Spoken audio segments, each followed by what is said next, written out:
on in the region. And so, without further ado, I would like to move into the most important part of our presentation, right, which is the panel discussion led again by Dr. Sawada and his team of experts who are located in different parts of the world. Their impressive bios are actually part of the slides that you were able to view before the session. They were also included into our invite, which you received several times. But let me just briefly introduce each one of our speaker, and then we will proceed to their presentations. Firstly, again, thank you so much, Dr. Sawada, for joining us today. You did join us right at the onset of the pandemic to share your views on what's going on. And I do remember personally that you said this is not a financial crisis, it's a healthcare crisis. So that gave us a little bit of hope in terms of the recovery, in terms of the stability, and in terms of the future growth of the economies. When we understand that there are still vulnerabilities that the governments have to address, but thank you so much for sharing your honest views with the audience. So Dr. Sawada's research fields, Dr. Sawada, as you know, is the chief economist of the Asian Development Bank, and his research fields are macro and micro development economics, microeconometrics, economics of disasters, and we certainly would like and field service and experiments. And Mr. Sawada is a highly qualified global macro and microeconomist with deep hands-on field experience. He has expertise on how to measure and maximize development impacts of projects, and has led multiple policy-oriented research projects that cut across a wide range of sectors and themes. And his publications are extensive and well acclaimed. His engagement in policy-oriented research projects under different institutions will contribute well to the role, especially in the design and implementation of ERCD's vision to support ADB's development goal. Our next speaker is Ms. Leslie Bierman-Lam. She's a representative who is based here in Washington, D.C., actually, and she leads North American Representative Office of the Asian Development Bank. In this role, Leslie mobilizes financing and support for ADB's developing member countries. She shares development knowledge and experience and establishes and deepens partnerships with public, private, and nonprofit organizations in North America, and raises public awareness of ADB with key stakeholders in Canada and the United States. And Leslie previously led strategy and policy development coordination for key strategic and institutional considerations relating to non-sovereign operations, public-private partnerships, and the SOE engagement. She also led ADB's participation in G20 activities and chaired the Blended Finance Committee. Our two other speakers are actually located in the region as well, and so as well as Dr. Sawada, Mr. Narendra Singh, who leads the Asian Development Bank's office and is based in Kabul, Afghanistan. He is a country director for Afghanistan, managing ADB's partnership with the government and relationship with stakeholders. He oversees a portfolio of more than $3.5 billion focused on agriculture and natural resources, energy and transport, and manages a resident mission with over 60 Afghan and international staff. So it's quite a challenging job that you have, Mr. Singh. Mr. Singh has deep and broad technical knowledge and experience in project processing administration, portfolio management, sector policy dialogue, country programming and evaluation in transport, energy and water supply, and sanitation in several developing member countries, including Afghanistan. So quite a wide portfolio, and I'm sure there will be a lot of questions addressed to Mr. Singh as well as to Dr. Sawada and to Leslie Bierman-Lam. Our last but not least speaker is Mr. Ko Sakamoto, Principal Transport Specialist at the Asian Development Bank. Mr. Sakamoto is an economist with a background in the fields of transport, environment, and sustainable development.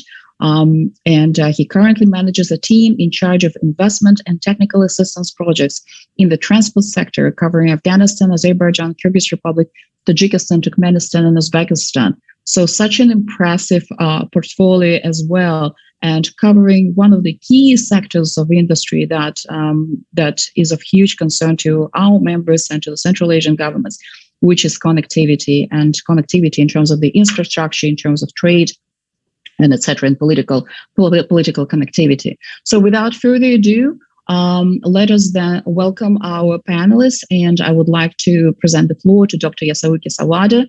Dr. Sawada, the floor is yours. Thank you. Thank you very much, Irena. Thank you very much for having me again. Good morning, good afternoon, good evening, everyone. Yes, 10 months ago, I was kindly offered to speak for the same audience, and at that time, I was cautiously optimistic. I'm still cautiously optimistic, but lots of things happened in last 10 months. So I'd like to update what's the outlook last year and this year. My talk is basically based on, as you can see, Asian Development Outlook supplement we published early December last year. But I'd like to, add some additional information to slightly modify my presentation. So here is some summary of 4 key messages. First one is the pandemic lingers. So developing Asia is estimated to have contracted last year by 0.4%, minus 0.4% growth rate. That was our estimate. But this year, we still envision a strong bounce back to 6.8%. The second point is we observe quite diverging paths within the region.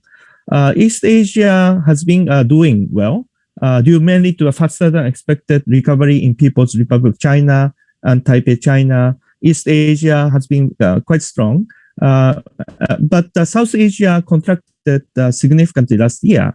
But recovery in India seems to be accelerating. Southeast Asia, that's the contrast. We have revised down our forecast last year continuously, and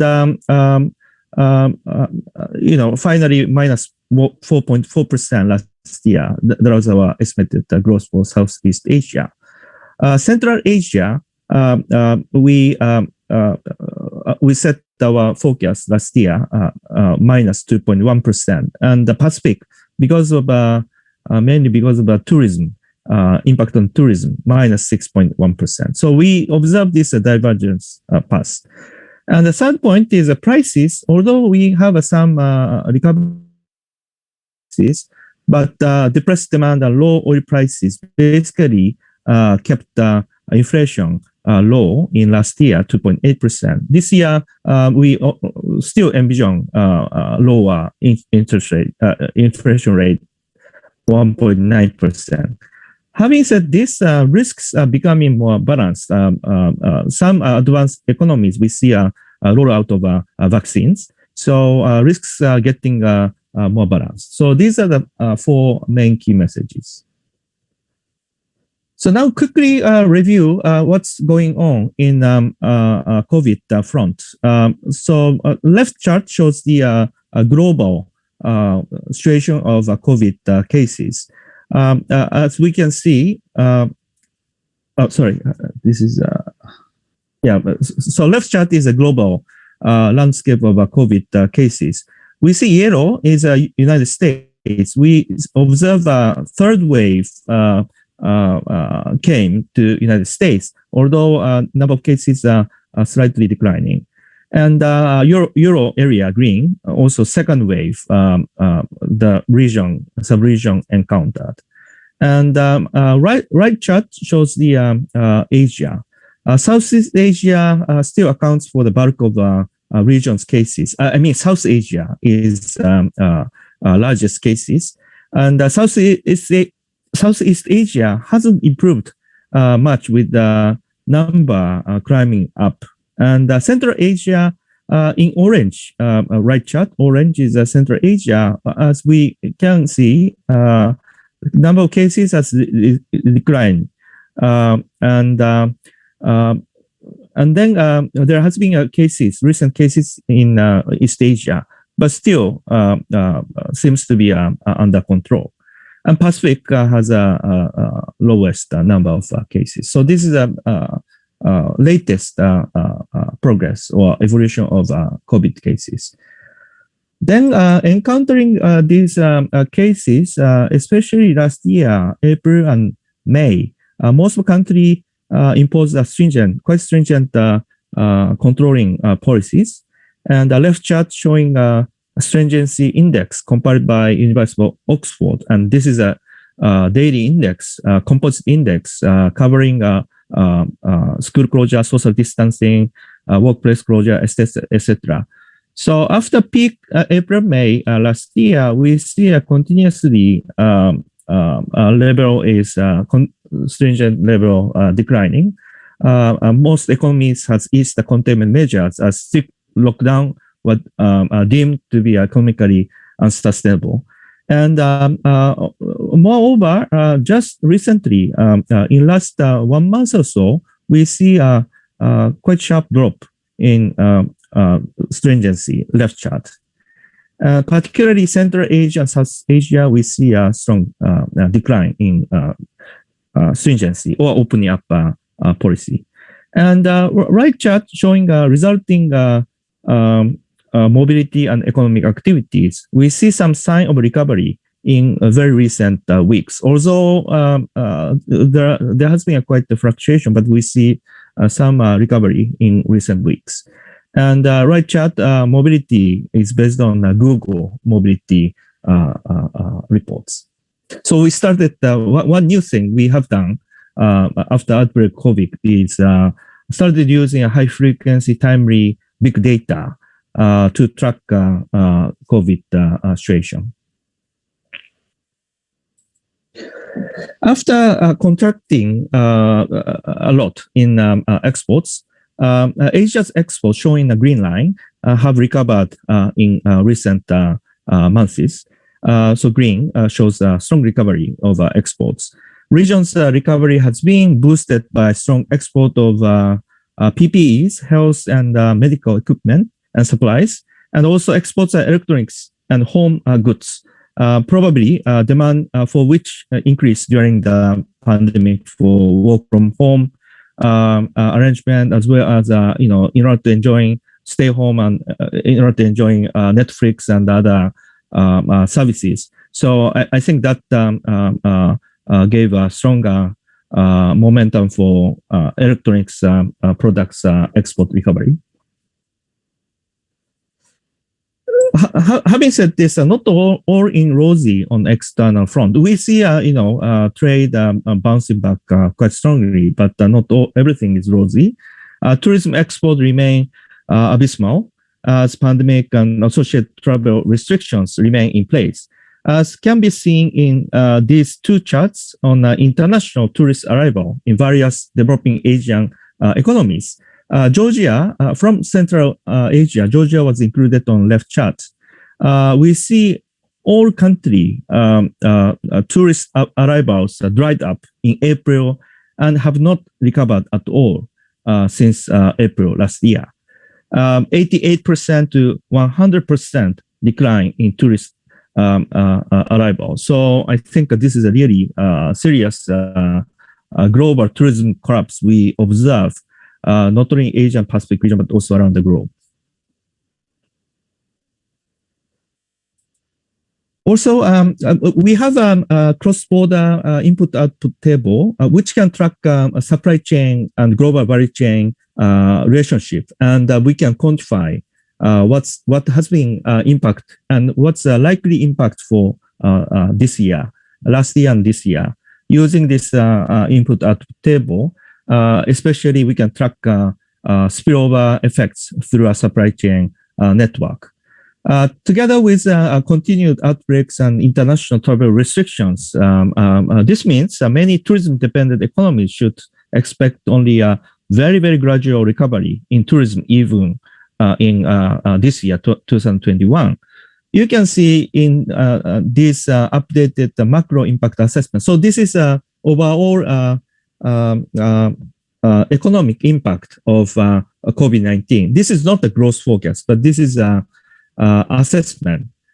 Setting other things equal, pandemic, COVID pandemic, what has been impact on 2020 economy and also 2021 economy. So right end, we can see small tourism-dependent economies. We see a big negative impact as a proportion to GDP. 30% decline. The scale of the impact seems to be minus 30% of GDP last year. Even this year, 20% equivalent GDP. that scale of COVID impact this small tourism-dependent economy will encounter. And actually, overall impact is size of these bar charts. And we have some subcomponent. Gray part shows the domestic demand decline. Yellow is international tourism demand decline. And finally, blue part shows the global spillover through supply chain networks, excluding tourism demand impact. So naturally, right then, tourism-dependent small economies, we see a yellow part, which is international tourism demand decline, play a very, very substantial role. Central Asia is a second segment from the left. We see last year's overall impact was more than 10% of GDP. And actually, main part is gray. Gray is a domestic demand shrinkage. This year, we still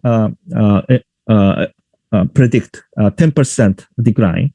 The COVID impact will remain as high as 10% of GDP. And again, domestic demand, investment and consumption demand impact seems to be still quite serious.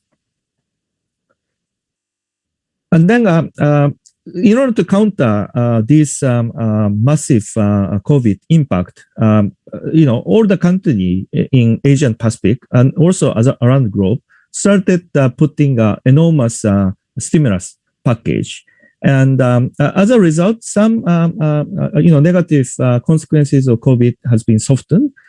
So considering everything, immediate impact, direct impact through supply chain impact of COVID, and also some effort to soften this immediate impact. Altogether, we came up with this growth forecast last year and this year. And last year, we estimated 2020 growth rate of developing Asia and Pacific region was 0.4% contraction, minus 0.4%. And this is the very first economic growth contraction in Asia in last 5 decades. So this is enormous macroeconomic consequences we observe. And then this year, we envision growth will rebound to 6.8%, positive 6.8%. So this is overall growth. And then, but you may think this is a V-shaped recovery, but it's not necessarily true. In terms of level, per capita, real GDP trajectory, you can see on the right chart. And basically, this year, slowly, negative decline and then bounce back slightly. But, next year, this year, 2021, still, GDP trajectory is behind the pre-COVID-19 trend. So that means economic recovery won't be a V-shaped, but rather L-shaped recovery.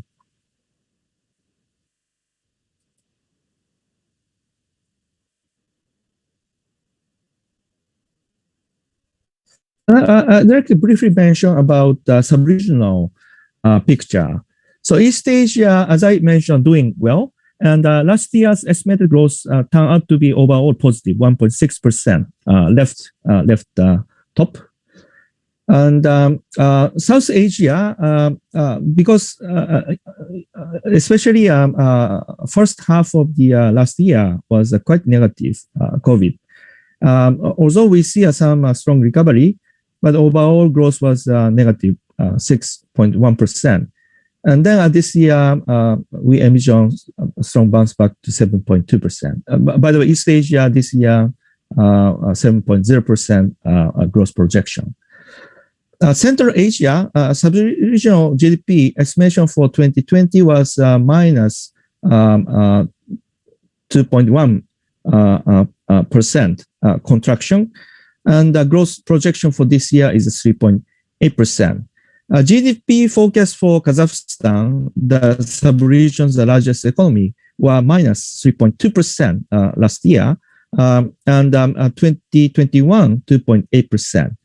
Uzbekistan, we have a forecast at September, and we kept this forecast in December. So 2020 growth was 0.5%, and then this year's growth forecast will be 6.5%.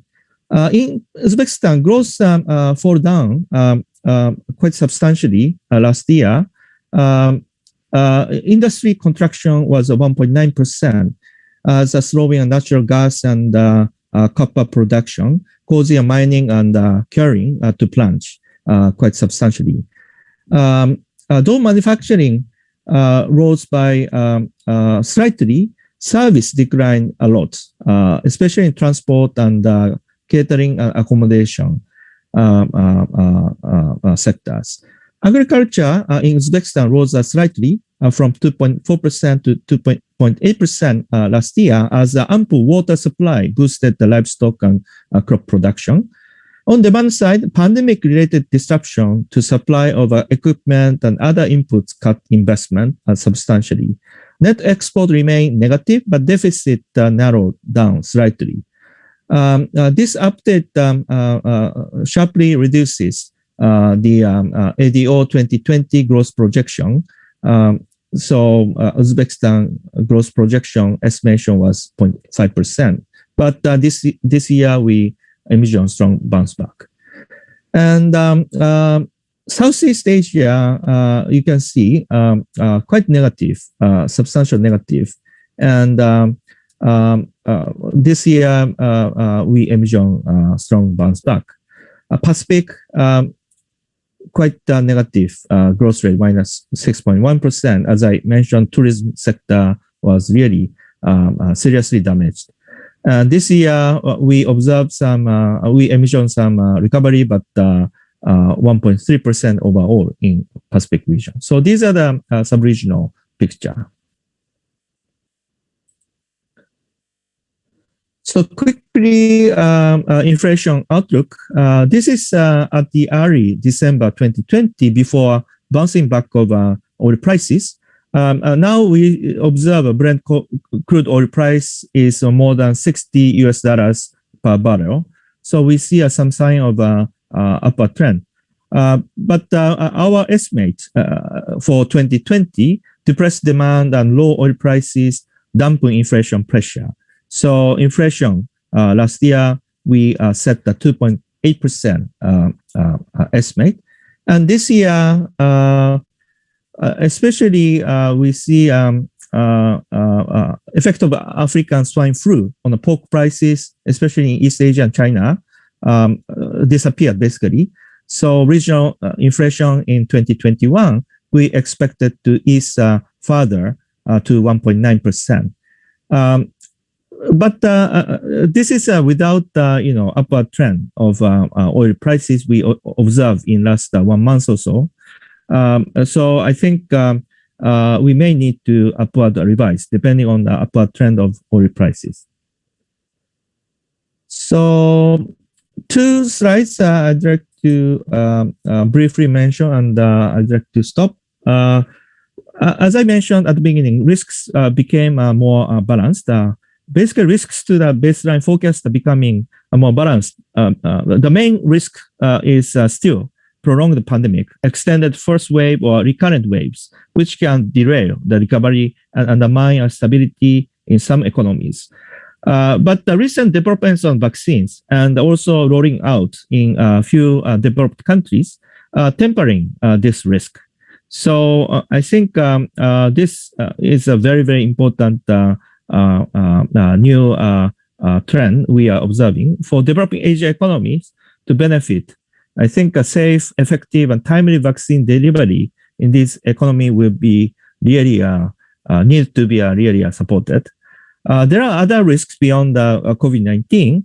Worsening geopolitical tensions are another risk. Most notably intensify the U.S. PRC frictions on trade and technology. Of course, new U.S. administration may result in more predictability and possibly more multilateral approaches to resolution, but it's unlikely the full resolve tension between the U.S. and China. We don't expect quick resolution. It may take some time. So after all, a variety of factors will shape each country's recovery in this year and also next year. So first, evolution of outbreak, containment stringency, and mobility reductions. We have been monitoring using a big data, and I think this trend will be a very, very important element deciding this year's growth forecast. Vaccine rollout is very important. As I said, procurement, deployment, effectiveness.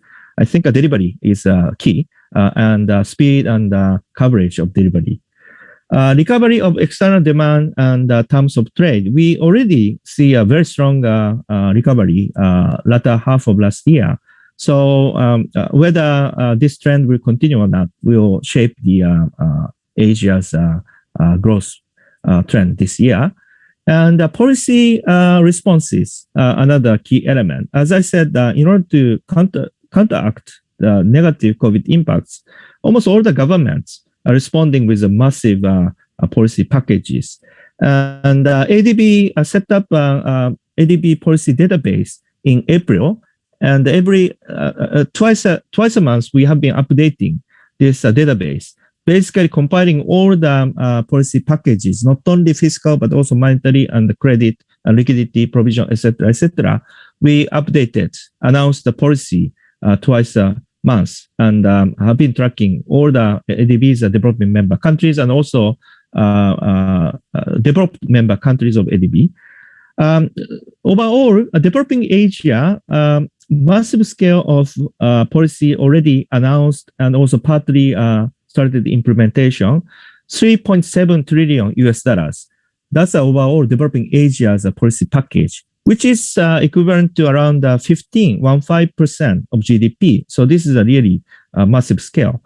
And out of 3.3 trillion or 15% of GDP policy package, more than half of the support devoted into fiscal policy, income support, revenue support of household, businesses, and local regional governments. So that seems to be a really core package.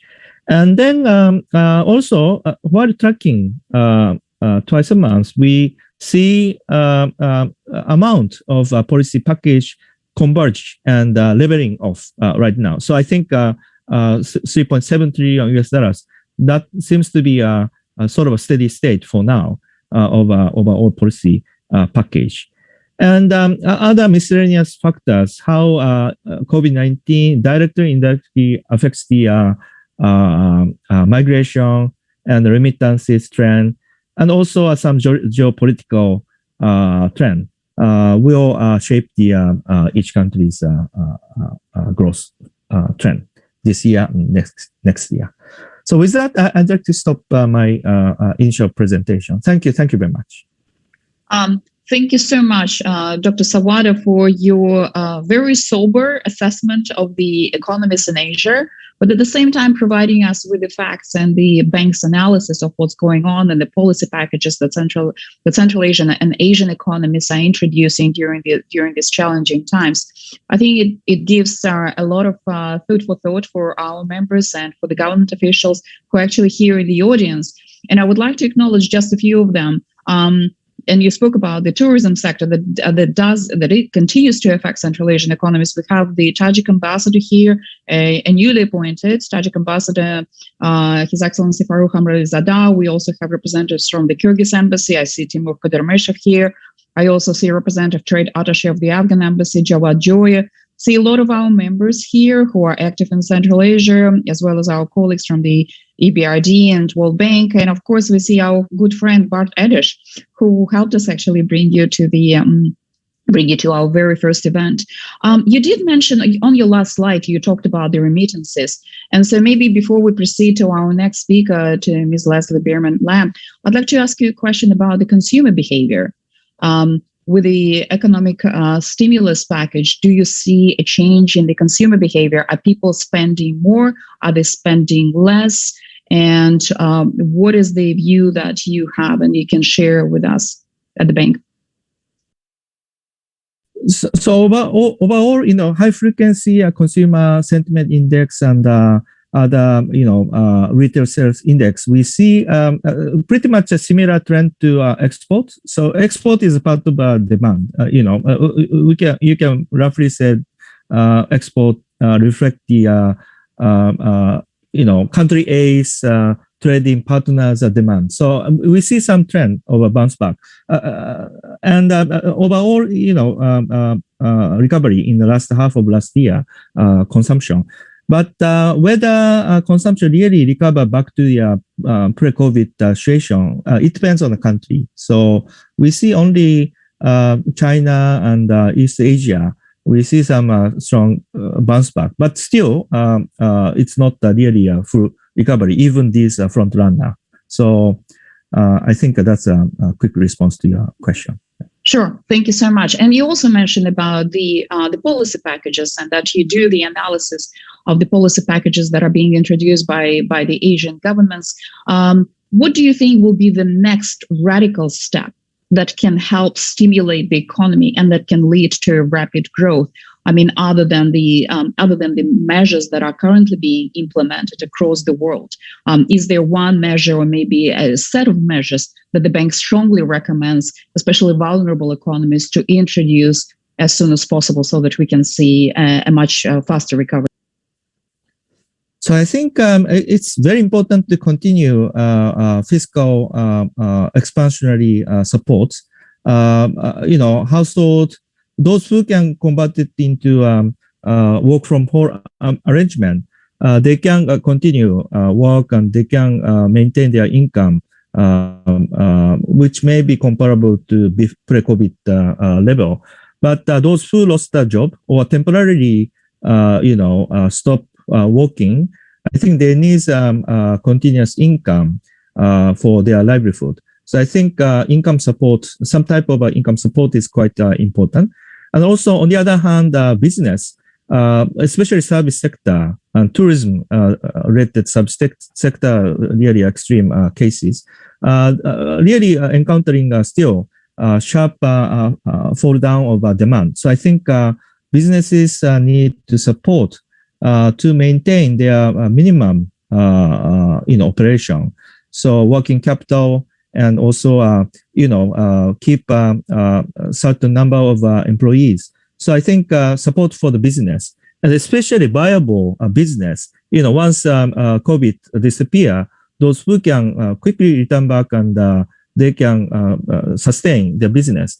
I think viable firms, especially micro enterprises, this should be really supported. And last year, we did a multi-country study, mainly Southeast Asian countries. We did a survey before and during COVID-19 so that we can track impact of COVID-19. And according to this, our study, it was clear, smaller the firms, then impact were larger because they don't have buffer savings to handle negative shocks. And also they are relatively more vulnerable to this demand fluctuation. So I think this is very important to support, especially micro enterprises and small scale enterprises. And these results are available as a Asia SME Monitor report, 4 volumes of Monitor report we published, focusing on Southeast Asian countries. So I think these fiscal expansionary policies are very, very important to continue. Sure. Well, thank you so much. And I know that we have a lot of many more questions to you on the recovery, on the ongoing measures. And thank you so much again for your wonderful presentation. I'd like to present our next speaker, Ms. Leslie Bierman Lamb. Leslie, please, the floor is yours. And Alex is going to put your slides on the screen so that we can have an engaging narrative by you on what to expect. Thank you, Elena. Good morning, afternoon, and evening, all.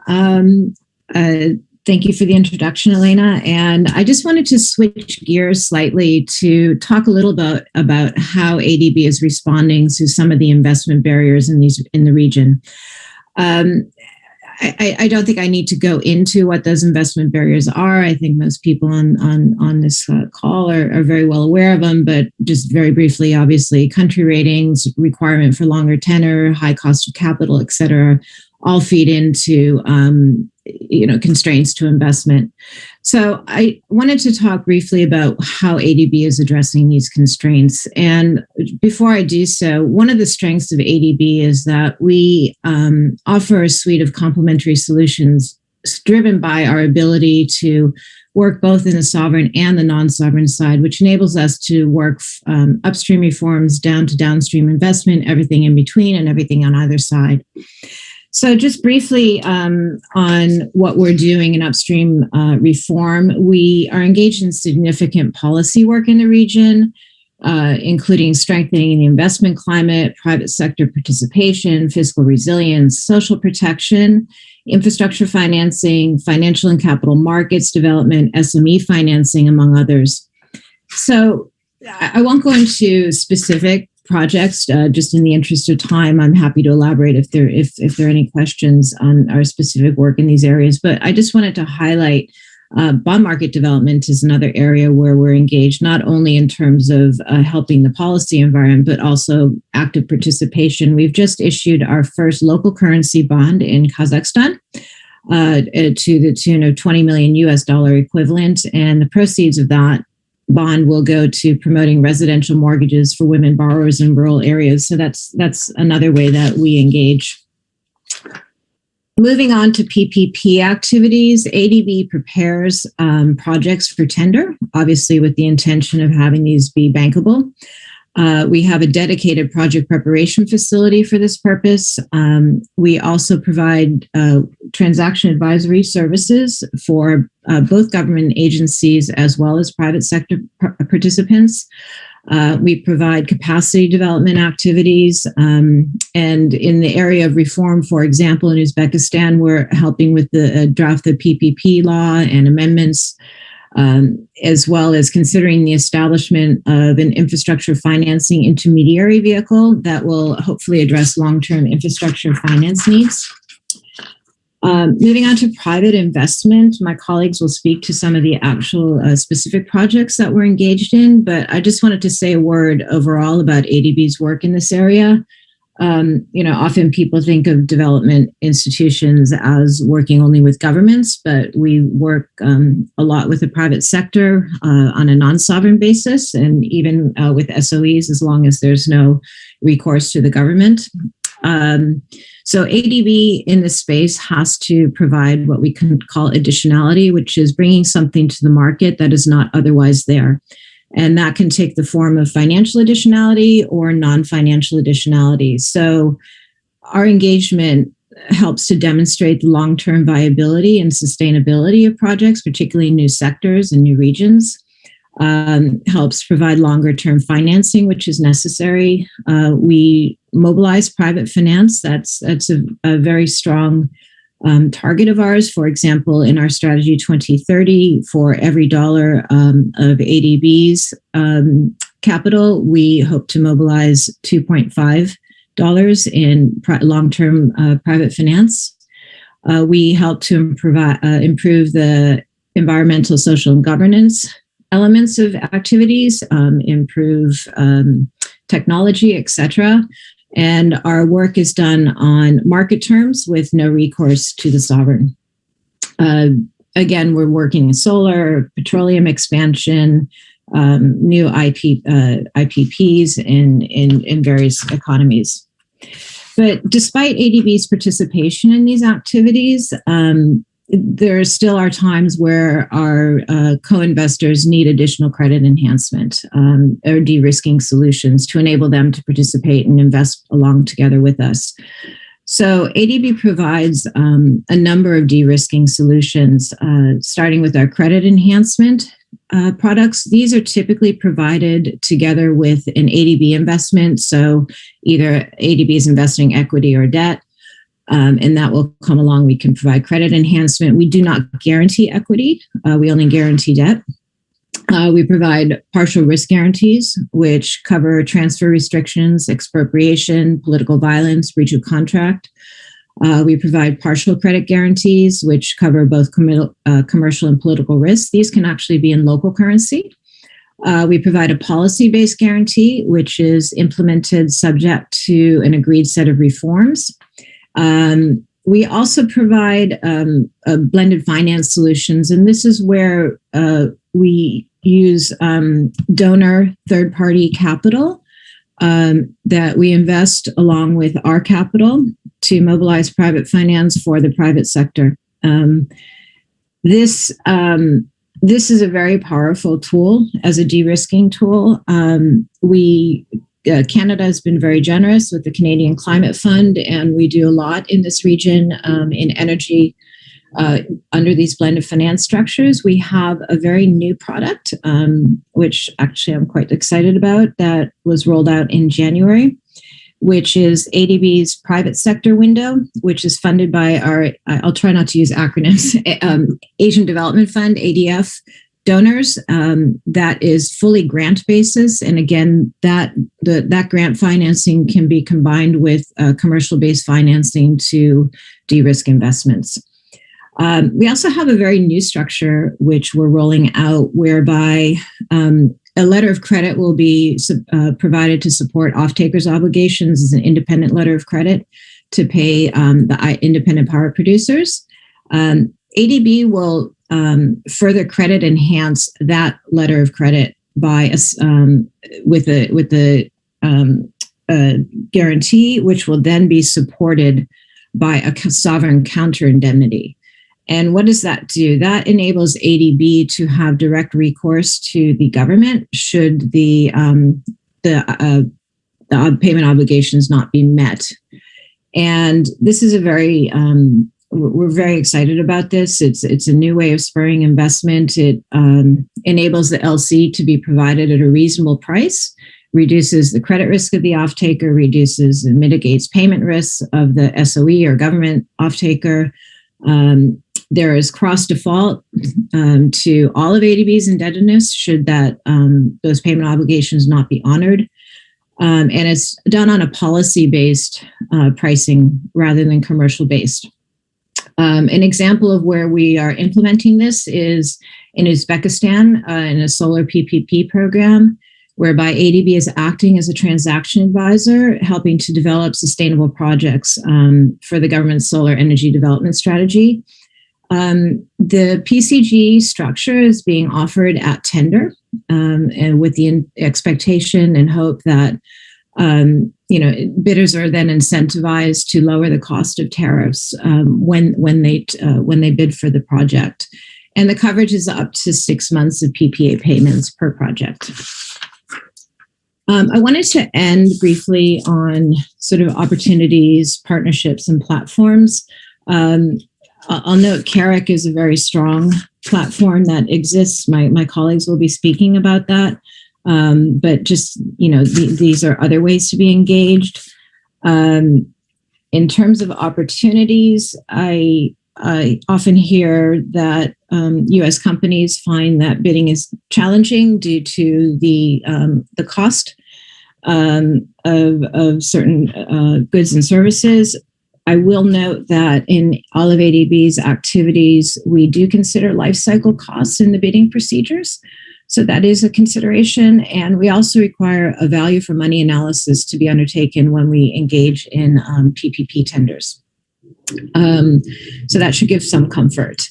And just finally, leveraging partnerships. I think that's a really critical means of being engaged in this region. Not only partnering with local companies, local banks, regional banks, but also there's a number of MDBs, DFIs working, and we work quite closely together, EBRD, World Bank, IFC, to jointly develop a number of these activities that we're doing in these economies. And I'll leave it at there. Thank you very much.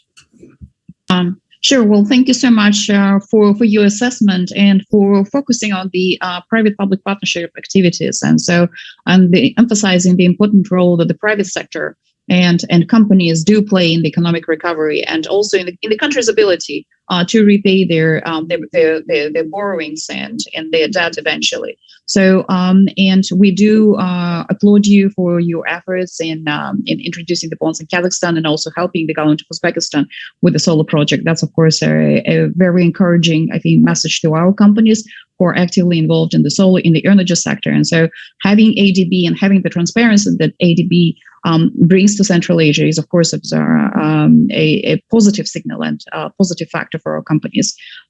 So thank you so much. And I think we do have questions for you, Leslie, but I think that we're going to leave them for after the presentations made by Narinder Singru.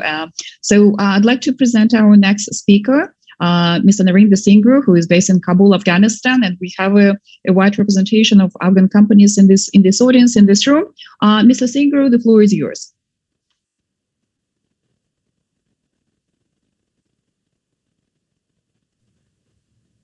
Okay, can you hear me? Yes. Mm-hmm. Yeah. Great. Sorry, I'm just trying to figure out how I can work out these slides. Great. So thank you indeed for inviting me on this panel. My presentation today is focused more on Afghanistan, but I would like to cover the broader regional outlook before zeroing in on Afghanistan. So there have been several discussions on the economic impacts of COVID-19 pandemic. And I understand that there have been several countries that have actually initiated counter-cyclical measures to emerge from the economic crisis. ADB has been supporting these counter-cyclical measures by giving soft loans and grants. And ADB's recent support to Uzbekistan, Kazakhstan, and Kyrgyz Republic was quite well received as a mechanism for supporting countries to bring their economies back on track. ADB has also approved a grant of about $100 million to Afghanistan in December 2020 to support the national economy. And this was one of the record achievements that we managed to disburse the grant in the same month. Now, indeed, such support and such facilities will help, but the actual economic recovery will take time. One of the stronger and more effective stepping stones that I could think of. I hope that you can see my slides. I'm just wondering whether the slide is moving. Yes, we can see the slides and they are moving. Yep. Mm-hmm. Yes. Okay, great. Thank you. So one of the stronger and more effective stepping stones of economic recovery is regional cooperation. Through ADB's Central Asian Regional Economic Cooperation Program, we have already enabled an investment of almost $40 billion in the last 20 years. With the strategic location of Afghanistan at the crossroads of Central Asia and South Asia, the entire region has a lot to gain by transiting through Afghanistan. And this could be for energy, it could be for trade, and also for transport. And I do understand, and I'm sure there are a lot of eyebrows raised, that we do know that there's a major issue of political and security situation in Afghanistan. But we are hoping that with the active participation of the regional countries, these political issues could be resolved in the near future. So focusing on Afghanistan, and I understand that there are several people here in this meeting who would be interested in knowing more about Afghanistan's economic outlook and the specific business opportunities. So let me quickly go through the economic outlook for Afghanistan, and then we can go on to the opportunities in a few minutes. Now, Afghanistan GDP has likely contracted by 5% in 2020 from 3.9% in 2019 as the lockdown initiatives that were made by the government were enforced, or at least partially enforced. Inflation has increased substantially, driven by higher food prices as the pandemic hit the country in early 2020. COVID mitigation measures resulted in a significant increase in unemployment from estimated 24% in 2017 to about 38% in 2020. Continued violence and political uncertainties also impacted livelihoods. However, assuming an increase in economic activities and an improvement in the security situation, and these are fairly major assumptions in the context of Afghanistan, economic growth is expected to rebound in 2021 and 2022 as business activities and sentiment improves. Inflation is also expected to slightly moderate in the next 2 years. And quite importantly, one of the points about public revenues, which everybody is a bit concerned about, we expect that the revenues are likely to improve in the next 2 years due to reforms planned in tax and customs administration and hopefully VAT adoption in 2022. Now, these are initial estimates and based on a scenario of improvement in the political and security situation in the country. The international community has reaffirmed continued support at the 2020 Afghanistan conference, and the IMF has confirmed that its extended credit facility will continue supporting Afghanistan's recovery and economic reforms. So in some ways, there is a silver lining here where we expect that there would be a certain amount of recovery. But there remain certain inherent risks to the Afghan economy. The national vaccination planning and its implementation requires additional resources and efforts. ADB is preparing a support package of about $50 million for the country to procure vaccines under the COVAX arrangement. This is expected to help about 7% of the population, at least initially. And then we are expecting that there will be a scale up in terms of the vaccination supply later on. Efforts to peacefully settle the current conflict have not immediately resulted in any ceasefire, and a peace agreement may not be reached anytime soon. Afghanistan continues to remain highly vulnerable to difficult weather conditions and natural disasters.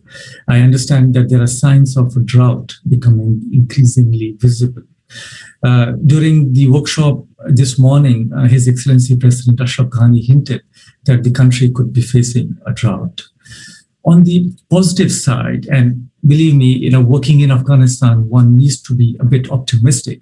I would still feel that if there's a political settlement, it could bring in tremendous opportunities for achieving prosperity, exploiting countries' important location as a conduit between Central Asia and South Asia, which will result into benefits not just to Afghanistan, but also to the entire region. And with the continued support of the international donor partners, we can consider that as quite an important need of the country. Afghanistan's advancement towards reforms and economic development could progress. So this is more of a broader economic outlook that I would like to explain, that I would like to show to you. But what I would like to go from here is to explain what ADB is doing in Afghanistan and then quickly identify some of the business opportunities. As was mentioned earlier, we have an active portfolio of about $3 billion, out of which the chunk is in transport sector and energy sectors, where we are funding road construction projects as well as transmission lines and distribution networks in the energy sector.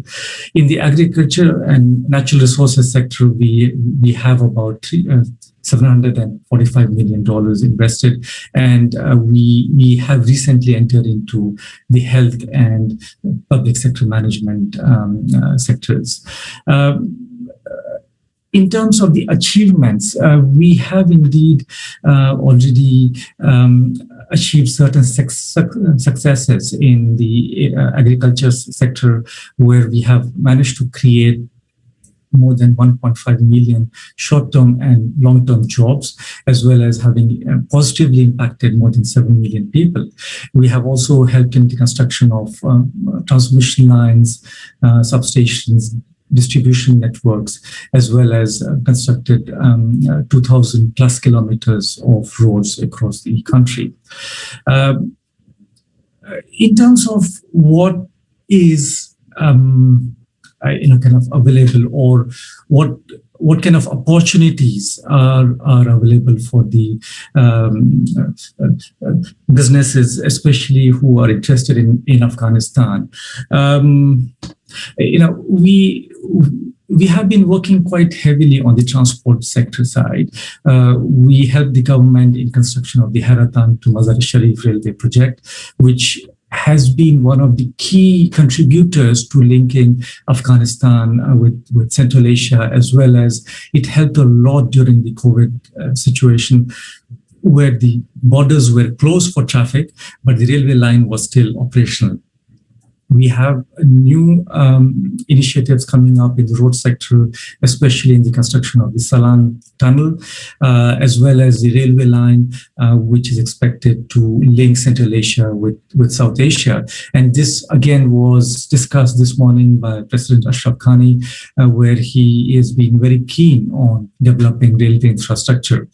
This does require a large amount of financing and investment. But importantly, we as ADB or even World Bank combined will not be able to achieve such major investment projects.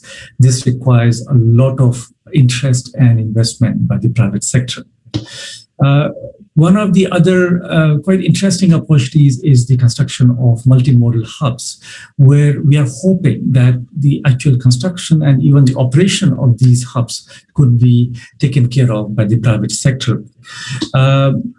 TAPI is another mega investment that is coming up. I'm sure you all would have heard about it.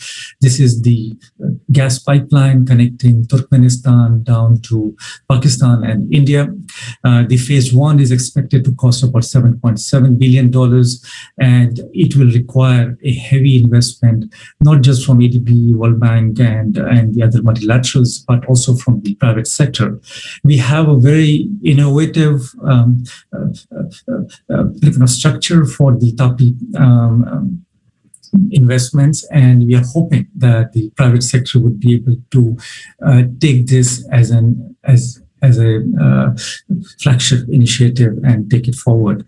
The procurement of the construction contract is currently ongoing, and we would definitely welcome interest from the private sector in this project.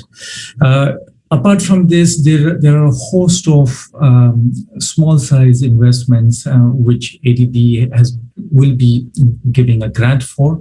These involve transmission lines, substations, and distribution network in different parts of Afghanistan. I'll be happy to give more details about it if anybody needs further details.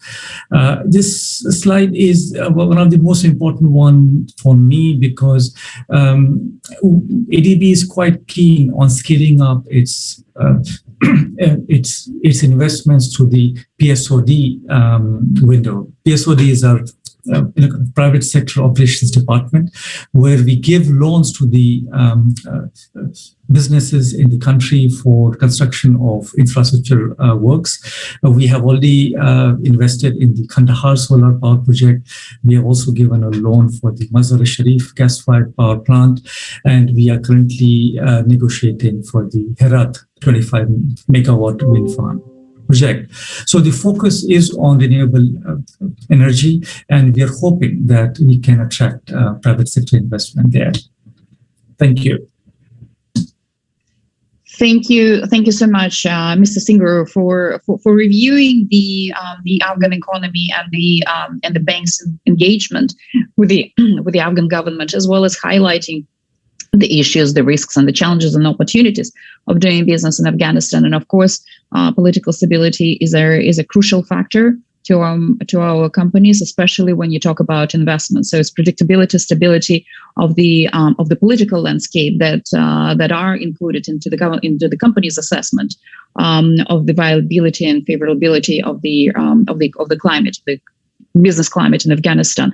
And we actually, just there an emphasis to our audience, as you can see, we kind of like started with a large scale economic outlook, economic assessment of what's happening in Asia. We then moved into the public-private partnerships. We moved into the de-risking solutions and the bank's interactions and partnerships with the private sector. We now narrowed it to the region, to Central Asian region, and the spillover effect that Afghanistan has on Central Asia. And of course, we have a lot of questions to you, Mr. Singru, on again on interactions between Afghanistan and the neighboring countries. We also see a change of the business landscape in Afghanistan, where now Afghan companies are looking into investing into neighboring countries, something that was not even nobody could imagine, 20 years ago, that Afghan companies will have the ability. And from the business point of view, we see companies that have the equity, that have capital and assets that are ready to invest in countries of Uzbekistan, Kazakhstan, Tajikistan, etc. So we certainly have a lot of questions for you, and I think right after the presentations, we'll allow the audience to ask them. And I see that there are already several questions addressed to our speakers. So I'd like to introduce our next speaker, Mr. Ko Sakamoto, who is going to talk about the connectivity, energy infrastructure connectivity. Mr. Sakamoto, you here with us? Yes, ready? Mm-hmm. Thank you very much, Ms. Elena, and good afternoon to all of the colleagues around the table. It's my honor to participate today in this very august forum. Since I'm last to go, I will promise to be very brief. And since most of my other senior colleagues have mentioned what is necessary to mention, I will zoom in on a very particular sector of ADB's intervention, which is in transport, and just give you a flavor of what we do in the transport sector in Central and West Asia. So why talk about transport? We in ADB invest obviously very heavily in infrastructure, and within the infrastructure sectors, in any given year, transport investments is about 1/4 to 1/3 of all new commitments. So it is quite a substantial part. And especially in Central and West Asia, this ratio is quite high. Composition of projects within transport are also changing year on year. Whereas if you look at our portfolio from about 10 to 15 years ago, you would have seen the majority of our projects being in roads and road building. Now we are much more diversified. Roads obviously remain very important because they are really the bread and butter of connectivity, so to say. But we invest much more nowadays in urban transport, in railways, and also multimodal solutions. Another development in this particular sector, which also relates to what my colleague Leslie was saying, is on non-sovereign operations. And traditionally, the transport sector, insofar as infrastructure is concerned, has been extremely difficult to have PPP, proper and well-working PPP projects. But this ratio is continuously expanding as well. In Central and West Asia, as I mentioned a while ago, this demand for transport projects remains very, very high and consistently so throughout the years. And I think this is mainly because, as my colleague Mr. Singru mentioned, the need for this regional connectivity and integration, these not just being buzzwords, but really a kind of make or break for economies in landlocked countries of Central Asia. So no surprise there, I don't think. And particularly with regards to COVID and the bounce back, as Dr. Sawada was mentioning earlier, we in ADB see transport as one of the key sectors to assist countries in this bounce back. How do we help the countries in a much stronger and quicker bounce back, and how the transport sector can contribute? This is really very high on our agenda. And not just bouncing back, but how we bounce back in a much more greener and resilient and inclusive way. This is what we in the transport sector are always thinking about. Now, to guide our investments in the region, we have a roadmap, so to speak, agreed not just between us and the ADB, but amongst all of the countries around our region. Many colleagues have heard about this CAREC program, so I will not repeat what it is, but it is basically a body comprising 11 member countries in Central and West Asia working together with one combined vision. And ADB is very proud to be its secretariat to try to combine the different views and how to work out investments which are win-win for everybody in the region. And this network that you see in front of you is really the agglomeration of all of the countries and their vision of how they want to connect with each other, how they wish to improve trade, transport facilitation for a better outcome. So almost all of the transport sector investments that we assist on, as well as those assisted by our developing member countries themselves, governments themselves invest a very substantial amount to transport infrastructure. Let us not forget that. And also our esteemed development partners, some of who we also are very grateful to see in today's seminar as participants. So we're all combining forces and trying to make this network stronger and more resilient. Since Sawada-san talked about bouncing back and also the need to examine how we assist this bouncing back in the tourism industry, I just wanted to show you one extra slide, Elena, with your permission. And that is this slide, which comes from our recently approved CAREC tourism strategy. We did a very, very comprehensive piece of analysis to see tourism flows in our region. What are the bottlenecks, both prior to COVID and especially now with COVID? And this analysis basically shows that in this Central and West Asia region, the majority of tourism actually is domestic. Domestic meaning within its own country.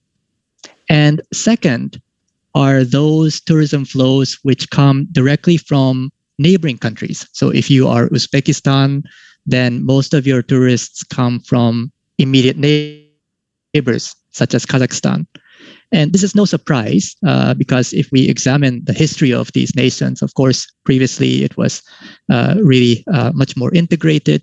But even today, the traditional ties have not gone away. In fact, they are strengthening, especially with very positive developments in opening up borders, reducing the barriers to visas and so forth. Very, very positive developments which are happening recently.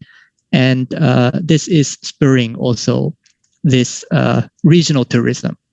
So what does this say about what we need to do in the transport sector? It means basically that we should pay very close attention to not just international traffic, although international traffic remains very, very important, but also domestic and regional traffic. This is also a very big focus for us. In addition, if we turn our discussion now to freight transport, as my colleague Mr. Singru was mentioning with the example of Afghanistan Railways, we also see some very interesting trends in this region, both pre and post-COVID, with, for instance, as many colleagues may have followed, new trade links, which are being developed between the People's Republic of China through the Central Asian republics on to Europe, this so-called PRC to Europe connection. And a lot of this being facilitated by railway transport. And in under COVID, we have some anecdotal evidence to suggest that railway traffic really, really grew. And personally, I myself was very surprised to hear this from many of our counterparts in the governments. And we heard that railways are becoming more and more important because they are much more resilient against pandemics such as COVID. So maybe this is a very good news for this particular subsector. So these are just some mega trends that affect us in the transport sector. And just to wrap up my presentation, I just wanted to give you a flavor of how such mega trends then reflect themselves into specific projects that we are working hard to deliver. And I focused on those projects which will take place, hopefully, in the next 2 to 3 years. We call this the country operations business plan cycle. We have a 3-year rolling work plan, so to speak, for every country. And I've just picked some of those projects which we find in the countries around our region within these next 3 years. And without me wanting to bore you with lengthy lists, rather, I just wanted to summarize that these opportunities manifest themselves in the road subsector. We have many such projects in Afghanistan, in Georgia, Pakistan, Kazakhstan, Uzbekistan, very firm projects with ample opportunities for civil works contracts, supply contracts, and so on. Consulting contracts, of course, for consultant supervision. On top of that, we have initiatives which try to improve border crossing points. And we have already such projects ongoing in Pakistan and the border crossing with Afghanistan in Torkham and Chaman. But we want to also expand this from the Afghanistan side in Torkham. And also we are very active in the Kyrgyz Republic in assisting further border crossing point improvements. And lastly, as I mentioned a while ago, railways is a very growing part of our business. And we have firm project proposals, which we are working on in countries like Afghanistan, as Mr. Singru mentioned, in Uzbekistan, mainly on electrification projects, and also to boost tourism, linking Bukhara and Hiva, for example, these very major cities with regards to tourism potential. And also in Turkmenistan, we're trying to assist the government there to improve this connection between Ashgabat and Turkmenbashi, as well as on the other side towards Turkmenabad. So again, to our respected colleagues from the business community, we'd like to invite you to be part of our efforts to assist the governments in this resilient and very strong bounce back. And there will be ample opportunities to get involved. My last slide is just to share with you some hopefully useful links. So feel free to forget everything that I mentioned in this last 10 minutes. That's okay. As long as you may have these links with you, you can find every piece of information, hopefully not too difficult to find such information. So if you wish to look into a particular country in any part of our member countryship, you can go to this first link. If you wish to look for business opportunities and also procedures that are necessary to follow, to involve yourself in such opportunities, you will find them all on this business center of ADB. So kind of one-stop shop that gives you everything you need. All country operations, we publish our tenders, at least for those which are bid openly, and that constitutes the majority of our projects. Such tenders can be found at any given time on a kind of live basis through this third link. And rather than me giving you a stale list today, instead, let me just share with you this link instead. And maybe this final list is for those colleagues who wish to receive periodic updates in your inbox directly. So we have a subscriber service which allows you to receive these periodic updates from us on tender opportunities, country information, and so forth. So that is all. And thank you once again for allowing me to speak today. And we're looking forward to working with you. Thank you very much. Sure. Thank you. Thank you so much, Mr. Sakamoto. Of course, I mean, your presentation is hard to forget.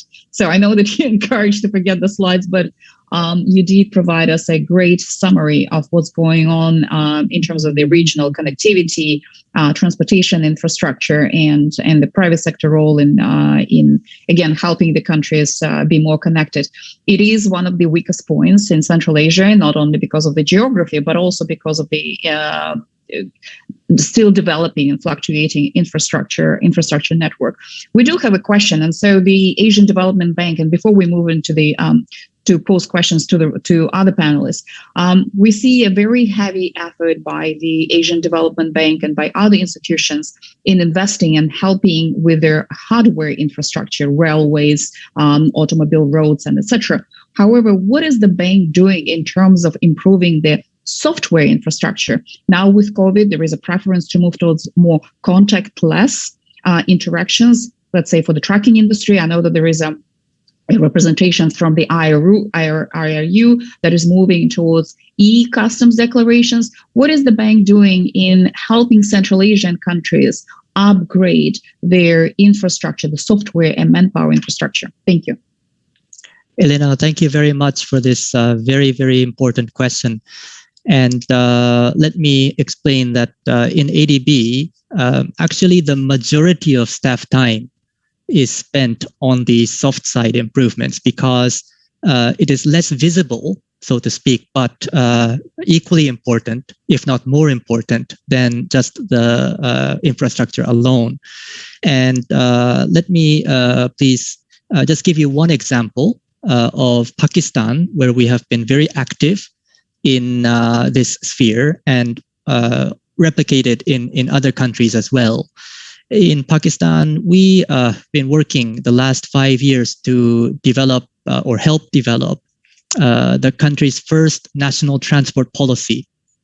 And this was done under a technical assistance spanning 5 full years.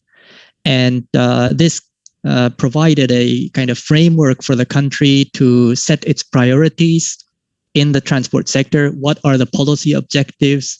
And then how you then go about meeting those policy objectives. We also worked very hard to assist the government of Pakistan in improving cross-border arrangements. So we worked, for instance, with IRU colleagues on the implementation of the TIR convention.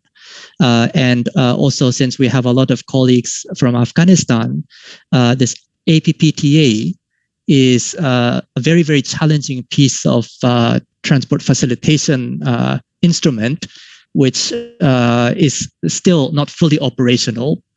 But we spent quite a lot of time trying to revive it, and work is still in progress there. So all of these soft side improvements, Elena, you're very right, requires very, very heavy workload. And here again, we are very keen to receive support and expertise from the business community. And I think this is really, really important because they are the ones who really understand what are the bottlenecks. And we really benefited from numerous one-on-one interviews with the business community when we were working in Pakistan in these areas. So let me stop there. Thank you very much. Sure. Thank you so much. And so this is a signal to the business community. Please continue your interactions with the bank. We as a business group covering different countries in Central Asia will be happy to assist you with connecting your teams with the ADB's representatives so that you can have a better grasp of what's going on and the particular tenders and the bids to apply for. So we'd like to now ask questions to the panelists, and the first question goes to Dr. Sawada. Dr. Sawada, one of the elements that you mentioned, the risk factors, or kind of like in your assessment, right, of the Asian economic recovery, you mentioned about the U.S.-China relations, the geopolitical relations. So first question is, do you have different economic models that are based, first of all, maybe on the status quo of the U.S.-China relations, or on the reassessment of the U.S.-China relations and maybe some progression, some positive progression? So that's number one. And the next question is, again, it's the same participant that asked what assumptions, possibly optimistic, were applied when preparing the forecast. And if the materials presentation can be published and shared, this participant will be very grateful for receiving such resources. Thank you. Your microphone? Yeah. Thank you very much for the question. Two questions. First question, as I mentioned, U.S.-China trade tension has been a big concern even before COVID-19, and we did a very rigorous assessment. What's the likely impact on Asian economy? Our assessment basically said China and the U.S., two direct trading partners, will be negatively affected directly, and also indirectly. Those Asian countries connected through supply chain network with China and the U.S. Indirectly affected negatively. But at the same time, there could be a relocation, trade diversion effect. Chinese export to the U.S. Now face tariff measures and decline. So that demand can be captured by other Asian countries. So actually, pre-COVID-19 situation, we found some Southeast Asian countries, especially Vietnam and other Southeast Asian countries who has been producing similar products to China, seems to gain overall. So that was an assessment. But having said this, China will be adversely affected. But now, as I mentioned in presentation, a new U.S. administration started, and it's more likely that a multilateral approach will be taken by the new U.S. administration. So I think in that sense, we can expect softening of U.S.-China trade tension. But it's a little bit unpredictable how long it will take. And our current assessment is it won't be quick nor immediate, and it may take some time. Yeah. And the second question, can you elaborate the question again? Yes, sure. So let me pull out this question, and the question was, what assumptions, possibly optimistic, were applied when preparing the forecast for Asia? And if the materials presentations will be published, I would be very grateful for the link.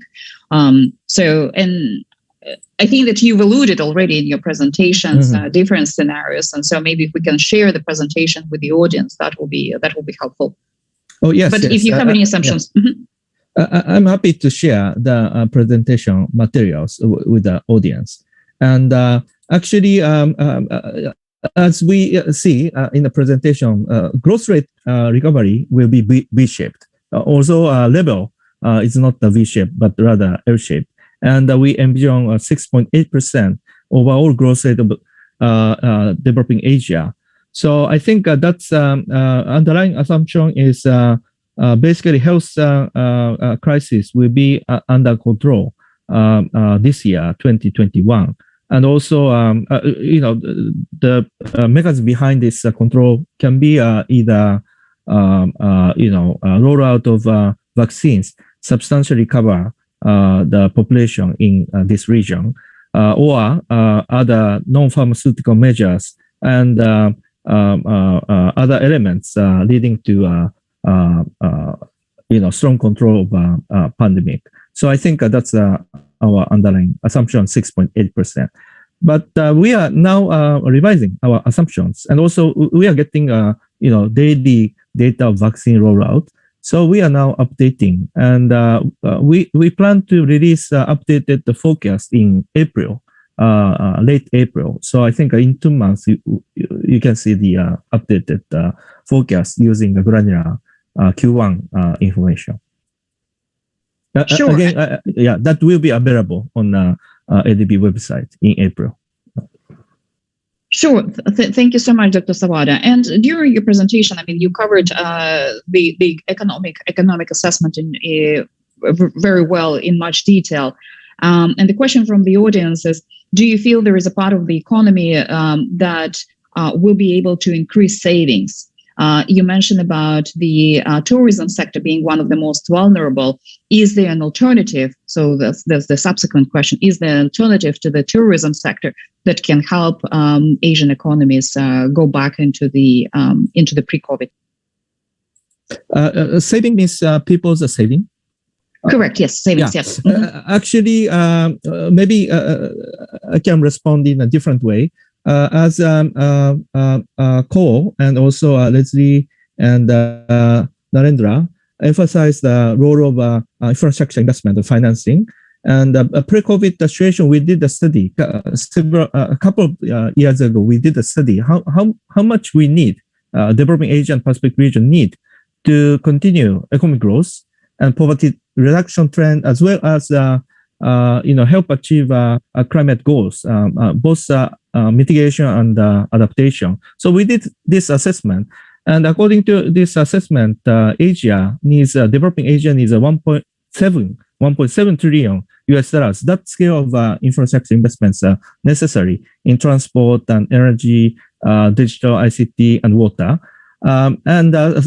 Actually, Central Asia needs, according to our study, 565 billion US dollars, which is as high as 7 or 8% of GDP. And actually, in order to finance this enormous investment to continue development trend of Asia, including Central Asia, I think tapping a private money is very, very important. And indeed, Asia has an enormous amount of savings kept, but somehow invested outside of Asia. And these numbers you can see from our latest report, Asia Economic Integration Report. So how to keep our savings within the region, as well as attracting private investment around the world. I think nurturing capital markets, especially local currency, bond market, it's quite critical. So in that sense, I think our discussion had a somewhat similar common element, talking about bounce back from the COVID. I think infrastructure investment is very important. So I think market infrastructure should be not only physical infrastructure, but market infrastructure, capital market infrastructure should be really critical. So I think that's a response to the savings question. Thank you, and that leads to the next question that relates to actually fiscal and market reforms and changes.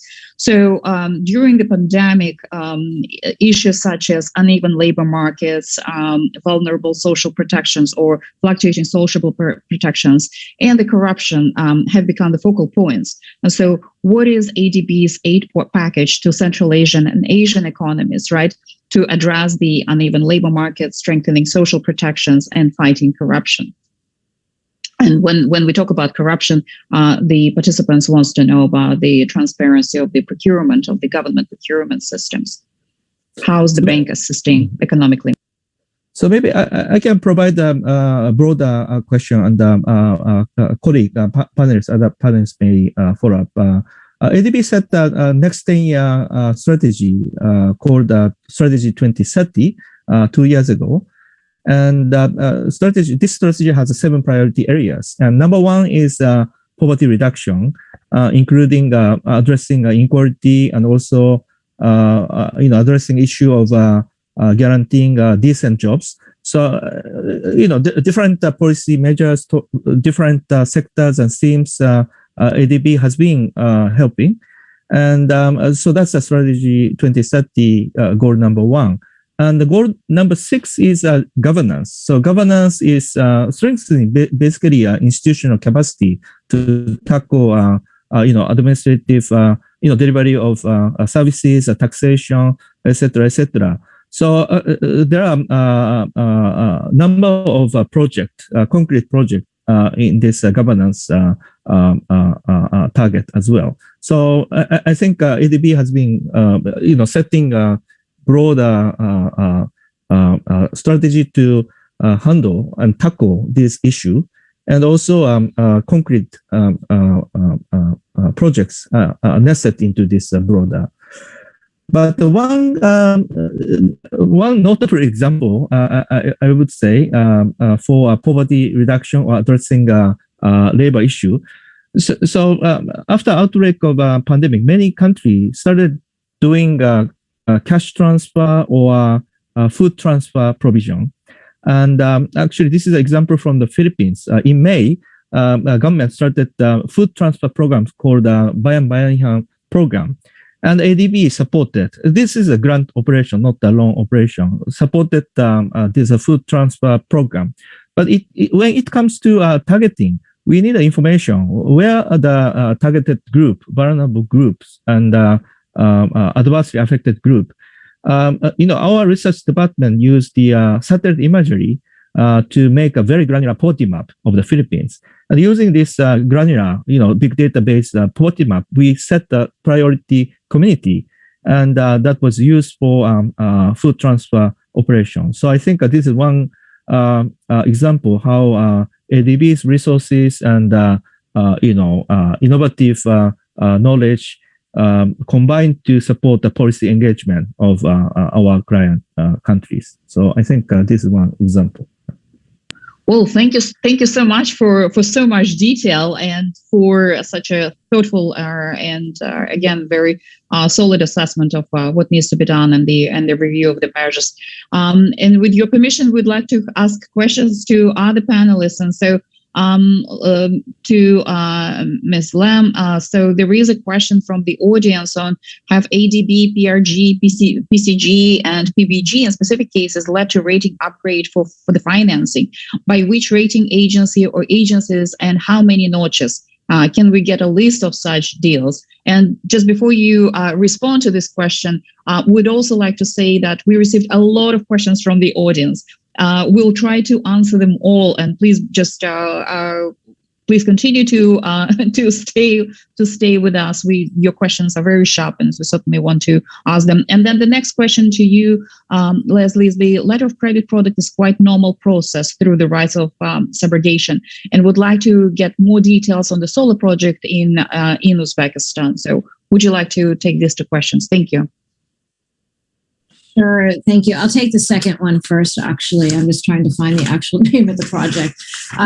Understand and fully appreciate that a letter of credit is a standard way of operating. And I think the unique element that we bring to the table here is that letter of credit being backstopped and supported by a sovereign counter indemnity. And that's where the value add comes in, because therefore the letter of credit is itself credit enhanced. So you have two layers of enhancement. And as I noted, that brings ADB into the mix in terms of having direct recourse to the sovereign. So the commercial lender gets paid. And then if the LC doesn't pay out, then ADB pays, and then ADB takes care of negotiating with the government. So that is the value add there. And sorry, I'm just trying to find the actual name of the project. That is a project that is in the concept stage. It has not yet been implemented. So this is in the public domain. It's called Proposed Partial Credit Guarantee Facility, Uzbekistan Solar Public-Private Partnership Program. And if you just type that into Google, you'll come up with the concept paper, which will give you more details on that. In answer to your question about specific projects, I'm afraid to have details on to whether or not, the element, whether or not the risk transfer arrangements transfer risk or upgrade the notches for specific projects. That's not information that I have at hand. I apologize. But that, I'm not sure that is information that would be publicly available for individual projects. Given, whenever we do lending in the non-sovereign side, commercially sensitive information is not made public for reasons you can hopefully appreciate. Thank you. Sure. And so the next question, the public-private partnership, is there one sector or maybe a set of sectors that the ADB would like U.S. companies be more active and be more involved? I think we're very, very expansive in how we engage in our PPPs. We do everything from, bread and butter, vanilla, infrastructure to social sectors to school construction to, health. So I don't know that there is a specific sector or country where, ADB is looking for investment, but as I said, we do prepare projects, and when we act as a transaction advisor, we don't prepare a project for our own investment. That's obviously creates potential conflicts of interest. The ideal scenario is that we prepare a project that can be tendered and financed on purely commercial basis without our participation. We sometimes do participate, and that's when we don't act as a transaction advisor, we don't have a mandate. So, we're very, very active in the PPP space. We see this as the convergence of, providing opportunities to BOT contracts and whatnot, to enable the private sector to participate in economies, that are developing and opening. We see opportunities for privatization as well.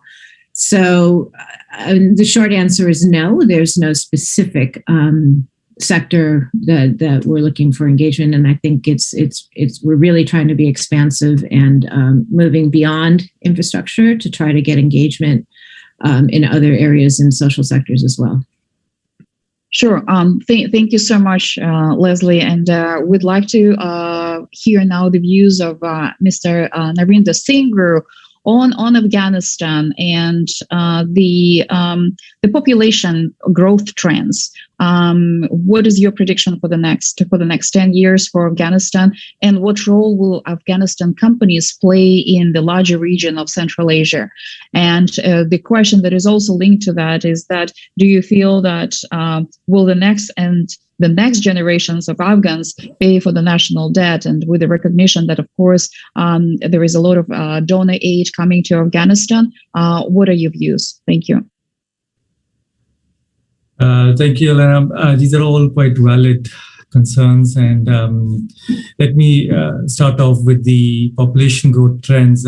Currently, Afghanistan's population is about 36.5 million, but there's not been any census done for a very long time. It is really difficult to say because Afghanistan has got a very large floating population.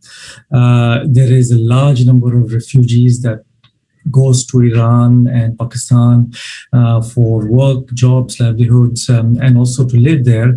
And then they do return back from time to time. And we have seen a large amount of returning refugees from Pakistan and Iran during the COVID pandemic. So I wouldn't want to make a kind of a guess of how much would be the population in the next 5 years or 10 years. But given the uncertainties in terms of the census as well as the floating population, I would say that there would be at least 40 million in the next 5 years to 10 years, that we're talking about. But again, I would like to just caveat that. Now, in terms of the investments, I did see that question, and I was kind of quite enthused because I see that there is a very strong potential in Afghanistan for business. The average Afghan is a very good businessman, and he has that risk-taking appetite, which is why we see that there is a major interest for Afghan businesses to invest in Uzbekistan and Tajikistan. And we would definitely encourage that. But my own interest would be for the reverse flow also to happen.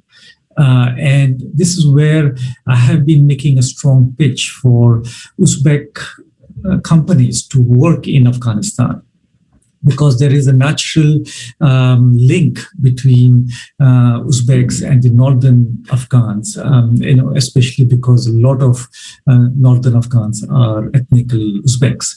And the recent example that I can give is where ADB encouraged or assisted in the funding of this $110 million transmission line linking the Uzbek border with Fulkumri in Afghanistan.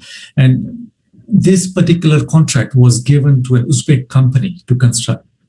So we are talking about not one of the big international contractors in the world, not Turkish or Chinese contractors coming in, but an Uzbek contractor coming in to work in Afghanistan, taking that risk, and also working on such a major project. So there is a potential on both the sides of the border, and I would very much encourage that.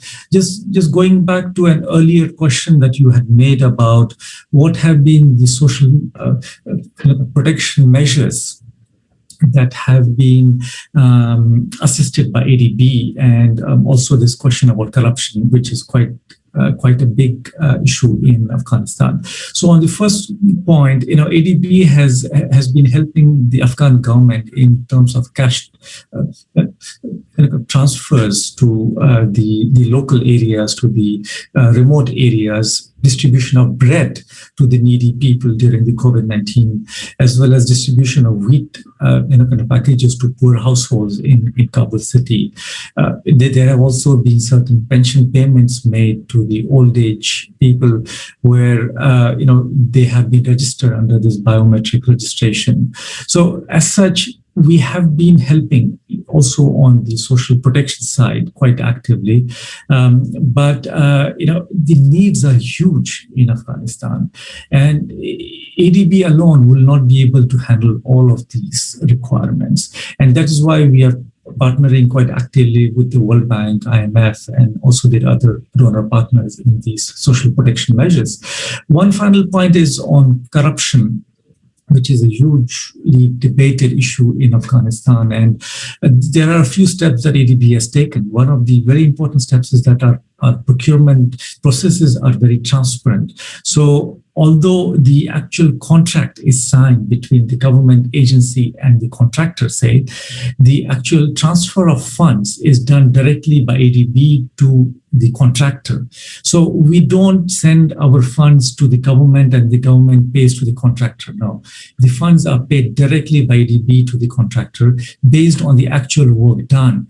This really brings the amount of corruption down, because then we are paying for the work that is actually being done and certified by a supervision engineer. So these are the ways that we are trying to address corruption in Afghanistan. Thank you so much. And we do have one more question, actually one question and one comment. And let me start with the good news. So one of our members, a large American company, Fortune 100 company, is actually here in the audience, and they were watching your presentation very attentively. And so there was a slide that you made on power connection of Northwest provinces, and the company actually is interested in discussing the details with you. So what we'll do is we'll just send an introduction to you and to the company so that you can discuss the specificity of this project. So hopefully there will be another American company present in the Afghan market.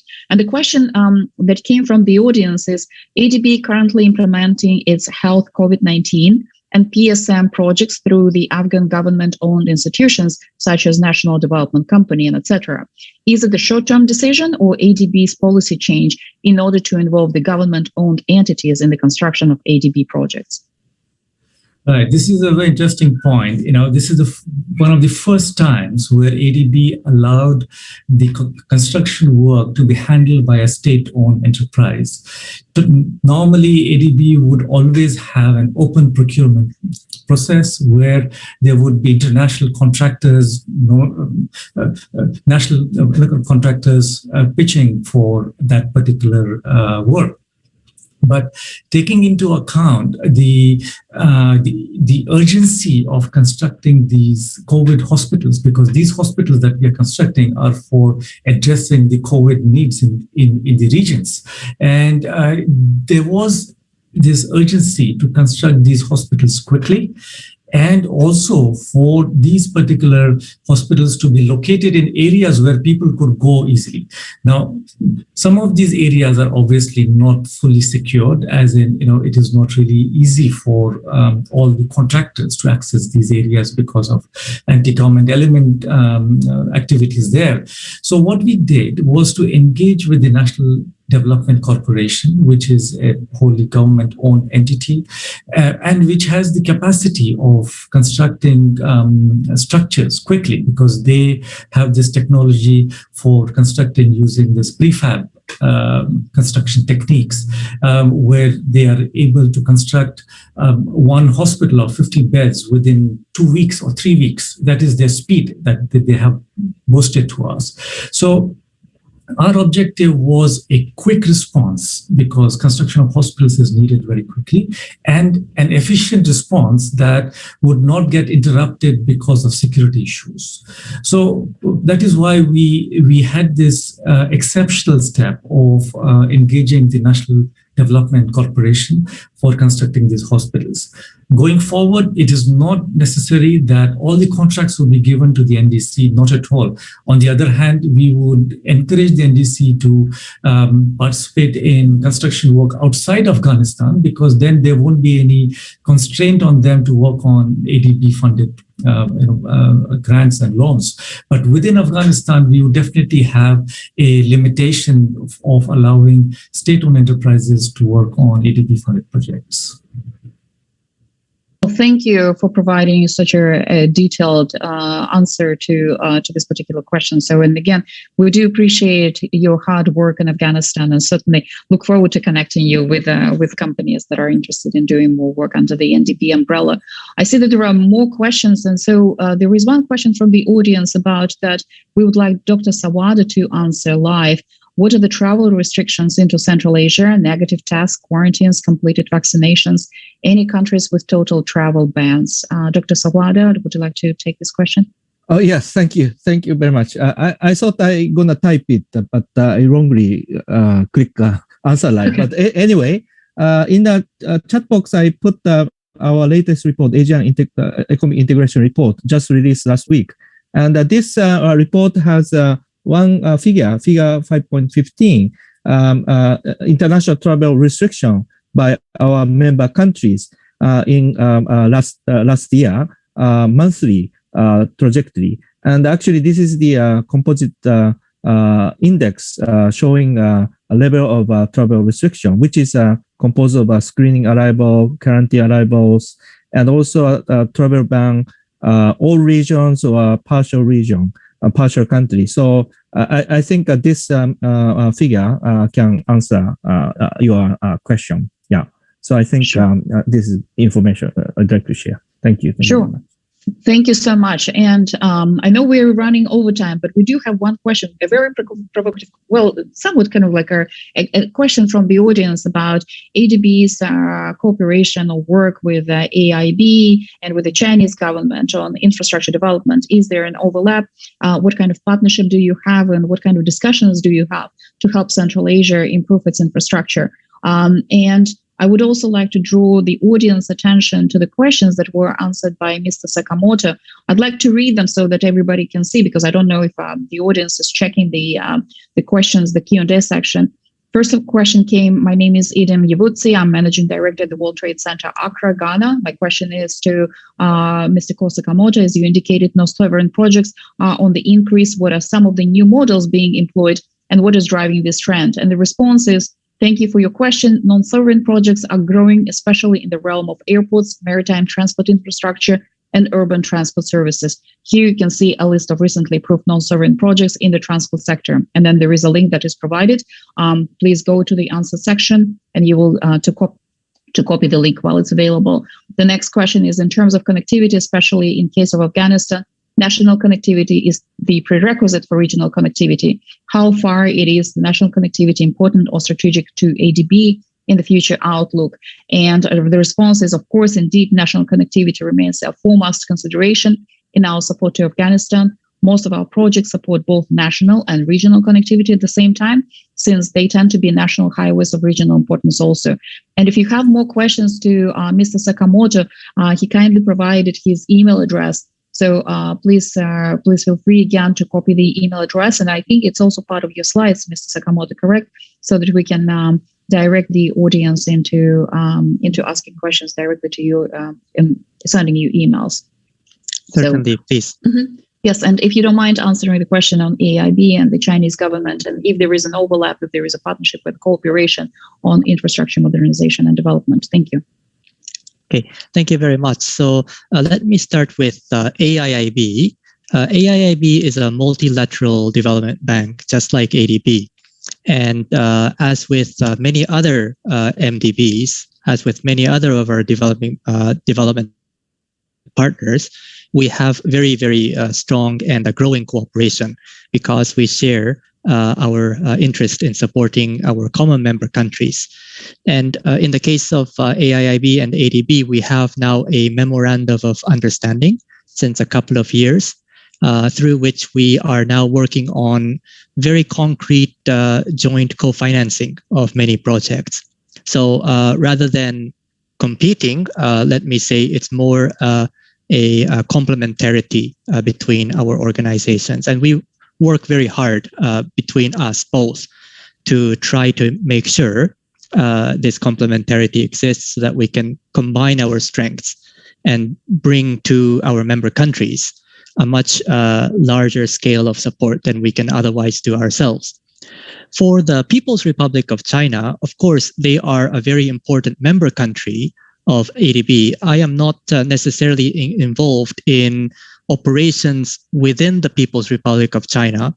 So maybe I'm not the best person to explain to you too much what we do in the People's Republic of China.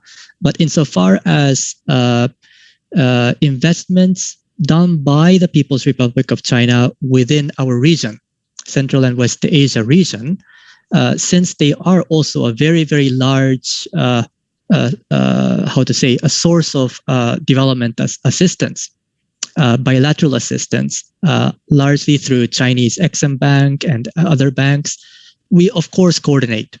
And in every country, we have mechanisms through which we have these dialogues so that we make sure we are not overlapping, and where our efforts can be combined, we do so.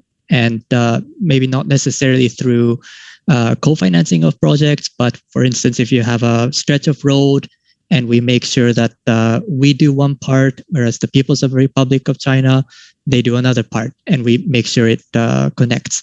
So we have these mechanisms in place. And again, as with any other country, we're very, very keen. ADB really places a very heavy attention and importance to facilitating this dialogue with our partners. Thank you very much. Thank you so much. And again, there are no words to describe our gratitude to all of you for your daily work on the region and working with Central Asian governments as well as the broader Asian region and trying to stabilize the economy. It's the fastest growing. It's one of the largest economies of the world.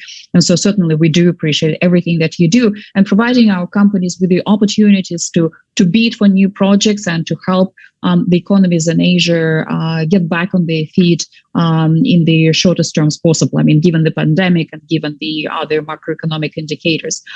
Once again, I know that we went over time, but thank you so much to all our panelists, to Dr. Sawada. Thank you so much. I know that how precious your time is, but you went in 30 minutes about what we were originally planning. And thank you for responding to all our questions. Yeah. Thank you so much to Leslie Bierman-Lamb.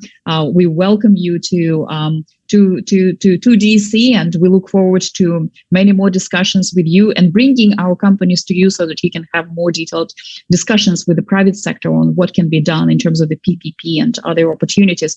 And of course, huge thanks to Mr.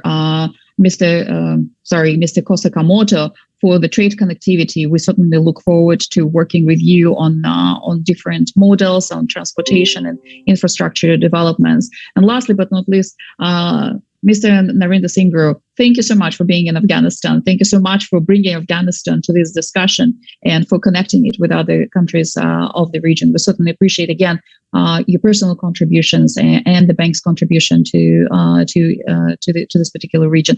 Again, we remain open and we remain committed to working with ADB. Private sector is always here. If any views are needed, we're certainly happy to work with you on that. So once again, thank you so much. And if you have any last words before we conclude our program, please feel free to send a message to the audience.